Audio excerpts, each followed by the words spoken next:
Good day! Before we start our discussion, let us first watch an overview video from PsychHub on YouTube.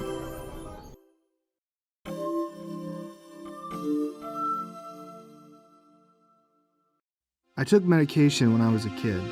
Everyone said I would outgrow it, so I stopped taking the medication in college. Everything is so hard now. I hate math. It's so boring. I know I'm bad at it, even though my teacher says I'm not. I'm a failure. I can't remember to do homework, I lose things, I can't get anything right. I hate feeling like I'm different, but I really am.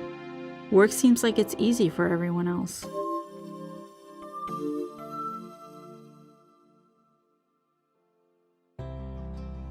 These are the voices of people with attention deficit hyperactivity disorder, or ADHD. Millions of American children, teenagers, and adults experience this disorder, which makes it hard to concentrate, pay attention, organize, and focus. Their lives are complicated because of it. I know. One of these voices is mine. I was diagnosed with ADHD when I was 9. Most kids with ADHD start to struggle with symptoms even earlier than that. I first noticed my symptoms in school when we began doing projects that took planning, and I got frustrated a lot. Later, in middle school, I was on the basketball team, but I was always late to practice. Eventually, my teacher called my parents to talk about my grades, since I understood the material, but didn't turn things in on time. At that point, my parents, my coach, and my teacher all compared how things were going. And that's when my parents took me to see my pediatrician. ADHD can show up in 3 different types: inattentive, hyperactive impulsive, and combined. My symptoms were more of the inattentive type. I was having a lot of trouble losing things or forgetting things, not finishing homework, and organizing my work for projects and future assignments. My parents told me at first that they wondered if I had a hearing problem, because sometimes I would look like I didn't hear them when they talked to me. Other children also struggle to keep their attention in class, can look super distracted at home and school, and have trouble with details for things they're not interested in. Kids with more hyperactive or impulsive symptoms have trouble waiting for their turn. They might get up from their seats in class, run around when it's not a good time to do that, talk all the time, interrupt people, or blurt out answers. A lot of times, kids with ADHD can get into trouble, since the symptoms can look like they don't care or aren't respectful of others. But they do care. They just can't control it because of their problem with attention. While some people might have inattentive type and others have hyperactive impulsive type ADHD, still others might have symptoms of both, which is called combined type. If people show 6 symptoms from either of the first 2 types, or a combination of them adding to 6, they fit the diagnosis. While ADHD is most commonly diagnosed in kids, almost all of them continue to experience it as teenagers, and a majority still have symptoms as adults. Only some people grow out of it. The most important thing to know is that treatment for ADHD works. For little kids, this is behavior therapy that also includes their parents, so the whole family can be part of the solution. For school-aged kids and older, the best choice is medication or a combination of medication and therapy. I had behavior therapy where I learned some skills, like specific time management and organization techniques, that helped me in school and in my sport. I also took a stimulant medication that helped me focus my attention. Sometimes people find great help in non-stimulant medications, especially younger kids. For most people, ADHD medications really help focus and block out distractions. ADHD is a serious challenge for kids, teenagers, and adults who struggle to pay attention and focus in many parts of their lives. But there is hope. Treatment works. School wasn't easy for me, but with my therapy and medication, I learned what I needed to do to make it work. People go on to do well in school and succeed in their lives and careers, in spite of and because of their ADHD. I know. I did.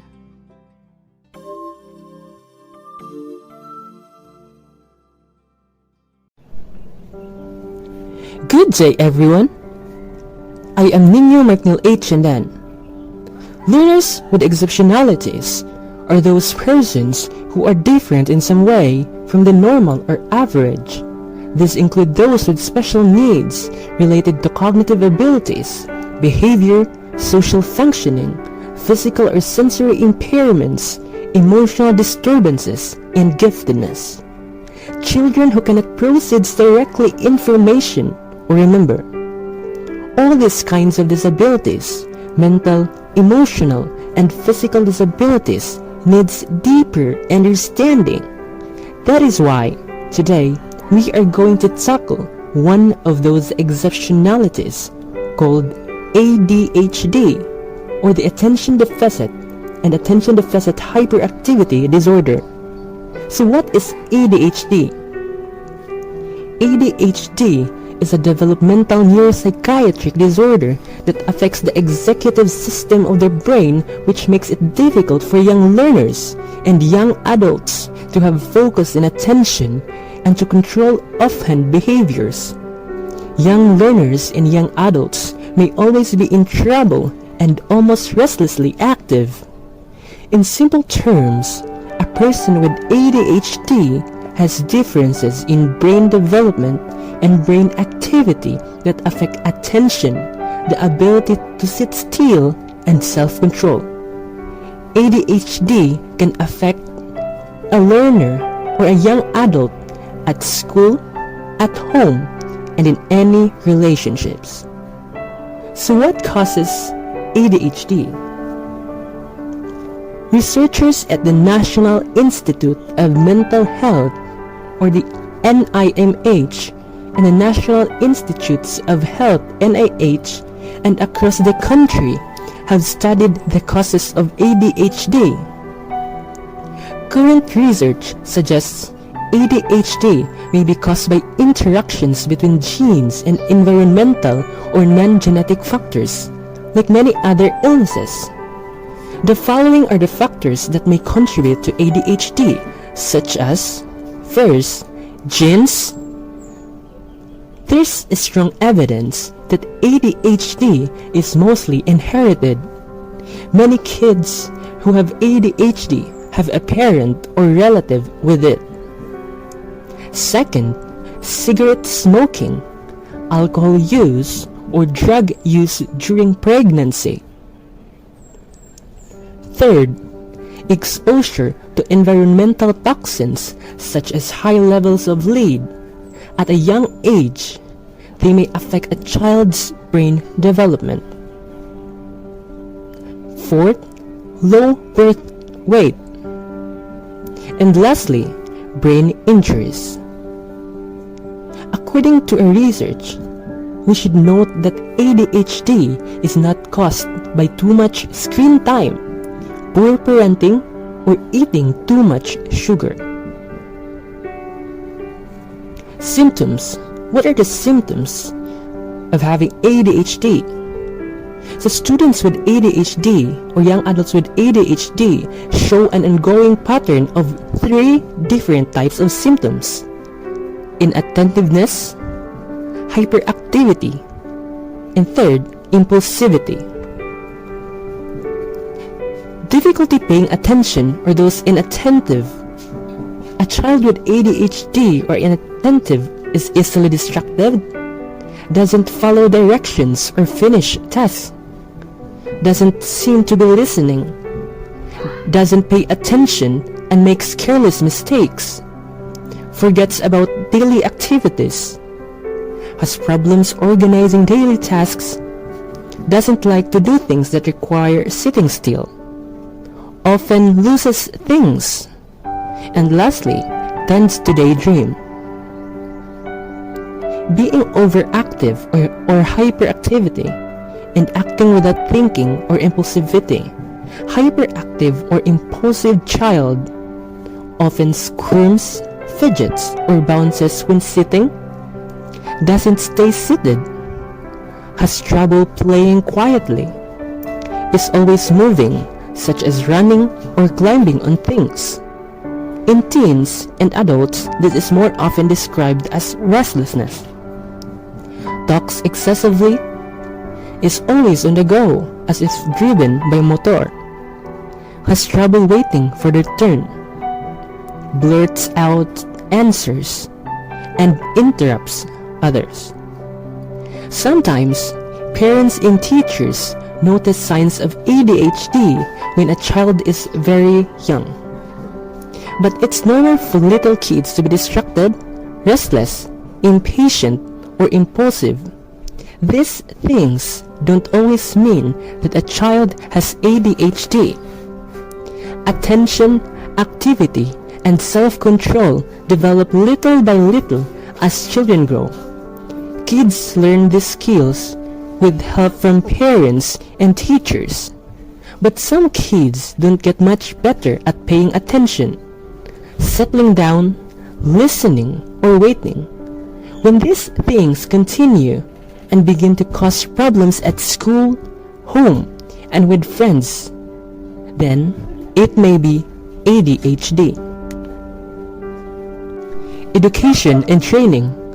Young children and even young adults with ADHD need supervision and further care from their parents, families, and teachers to succeed in their daily routine and reach their full potentials. Professionals like mental health experts and educators should help parents of a child with ADHD and their condition and advise how the whole family can assist. Professionals and every member of the family should help the child to develop new skills, attitudes, and ways of socializations. The following are the examples. First, parenting skills training. It teaches parents the skills they need to encourage and reward positive behaviors in their children. Stress management techniques. It can benefit parents of children with ADHD by increasing their ability to deal with frustration so that they can respond calmly to their child's behavior. Third, support groups. It can help parents and families connect with others who have similar problems and concerns. And lastly, adding behavioral therapy, counseling, and practical support. It can help people with ADHD and their families to better cope with everyday problems. Hi everyone, so I am Rachel and I will be discussing to you the school-based program. In the 1960s, William Cruikshank established an education program for children that manifest the characteristics of a person with ADHD. The program has two categories. The first category is the Environmental Modification Technique, or the EMT, wherein we remove irrelevant stimuli as much as possible. The secondary category is the structured curriculum, which emphasizes the teacher direction.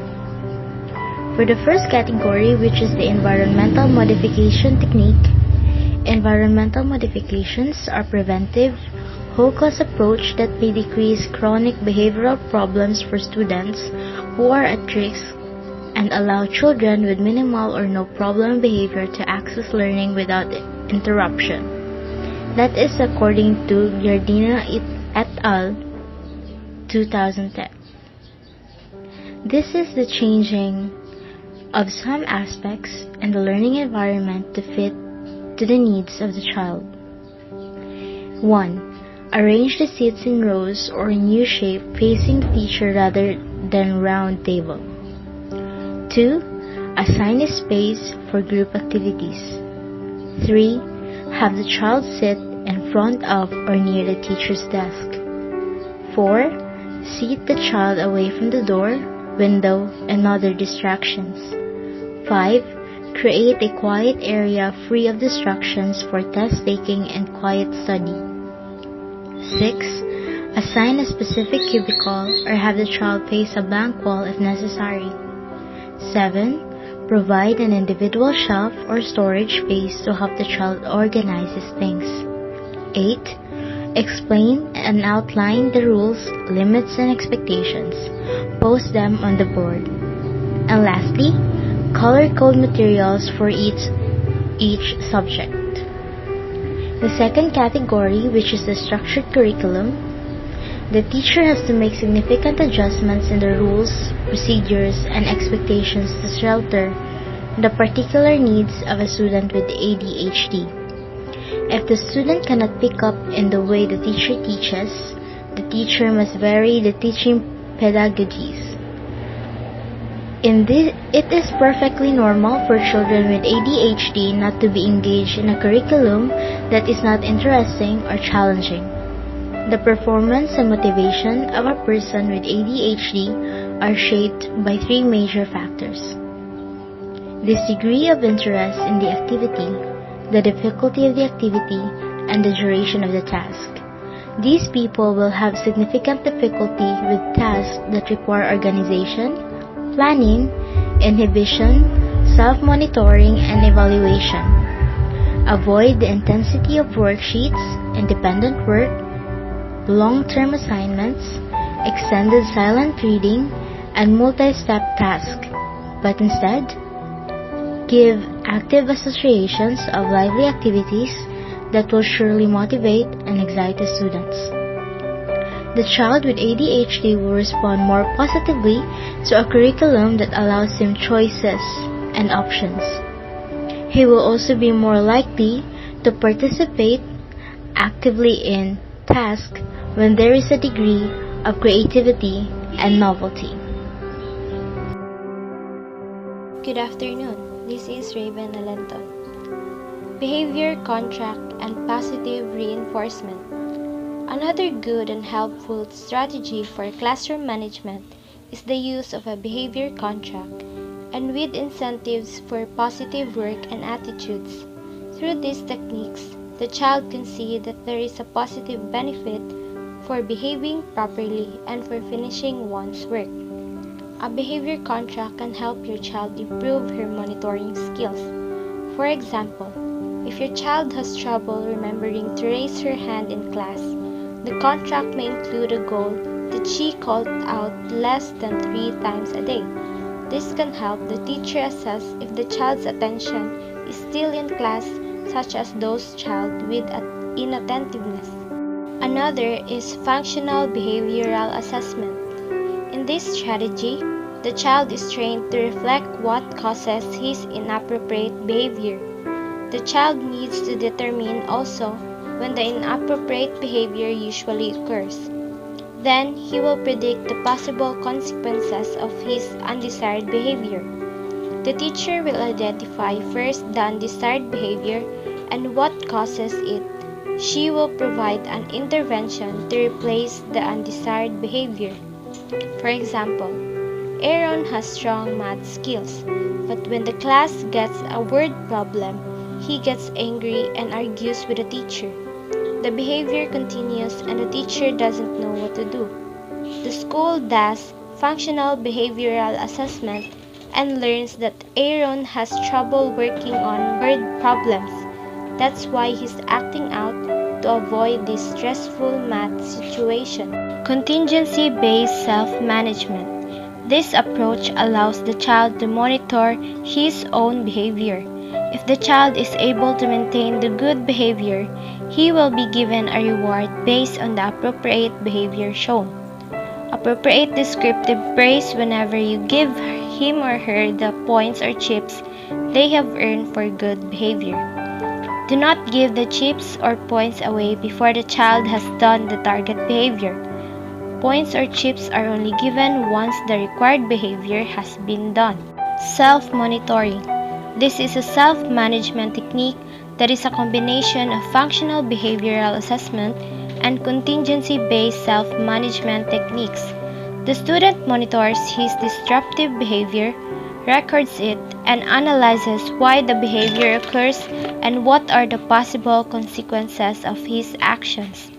The teacher will also rate his behavior, and the student wisely be given privileges based on the result. It involves being aware of your behavior and the impact it has on your environment. Lastly, the self-control strategy. This strategy was drawn from the early works of Glynn, Thomas, and Shih on self-monitoring on 1973. This requires students to stop, think, and compare their behavior to a criterion, records the result, and receive reinforcements if their behavior meets the criterion. For example, older children, it might mean keeping electronic distractions away from areas where children do homework. But you can go further with older kids. Teach them how to identify temptations on their own and take the necessary action to eliminate them. Just like other exceptionalities, ADHD can have therapy. Therapy is a treatment intended to relieve or heal a disorder. It is the act of caring for someone or the method of caring.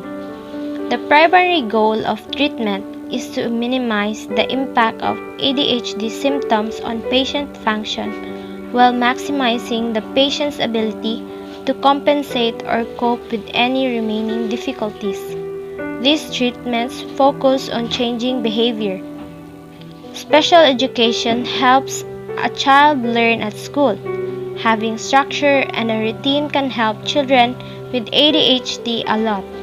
Next, behavior modification teaches ways to replace bad behaviors with good ones. Let your child know what behaviors you expect of them. Make simple, clear rules. When they lose control, have them face consequences that you've set up, like timeouts or losing privileges. Keep an eye out for good behavior. When they keep their impulses in check, reward them. Next, psychotherapy or counseling can help someone with ADHD learn better ways to handle their emotions and frustration. It could help improve their self-esteem. Counseling may also help members better understand a child or adult with ADHD. Without treatment, ADHD can make it hard to deal with the challenges of everyday life. Children may have trouble learning or developing social skills. Adults could have problems with relationships and addictions. The disorder could also lead to mood swings, depression, low self-esteem, eating disorders, risk-taking, and conflicts with people around you.